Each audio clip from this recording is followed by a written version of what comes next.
बिस्मिल्लाहिर्रहमानिर्रहीम। अस्सलाम वालेकुम। A1 टीवी के साथ मैं हूं अदील मुमताज़। शामिल करेंगे न्यूज़ हेडलाइन। इज्तिमाई काफियों से मुल्क की मुआशी सूरत हाल में बेहतरी खुश आइंद है। वज़ीर-ए-आज़म शहबाज शरीफ ने कहा है कि मुआशी इस्लाहात के एजेंडे पर अमल पैरा हैं। पाकिस्तान की बरामदात में इजाफा हुआ। मामलात को बेहतर बनाने के लिए मजीद मेहनत करना होगी। वज़ीर-ए-आज़म शहबाज शरीफ का वफाकी काबीना के इजलास से खिताब। बोले, बिजली सस्ती करने के लिए इकदाम कर रहे हैं। गरीब आवाम को एक और झटका देने की तैयारी। बिजली ₹2.94 फी यूनिट महंगी करने की दरखास्त पर समाअत। सार्फिन पर 22 अरब 80 करोड़ से जायद का बोझ पड़ेगा।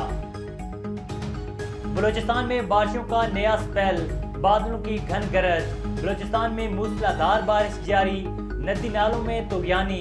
क्वेटा में नशेबी इलाके ज़रियाब आ गए। सड़कें तालाब बन गईं। चमन और कोल्लू में भी जल थल एक। गरज चमक के साथ मजीद बारिशों की पेशगोई। 29 अप्रैल तक पंजाब में भी तूफानी बारिश, झालाबारी का इम्कान। और सेनेट में सदर के पार्लियामेंट के मुश्तरका इजलास से खिताब पर बहस का आगाज।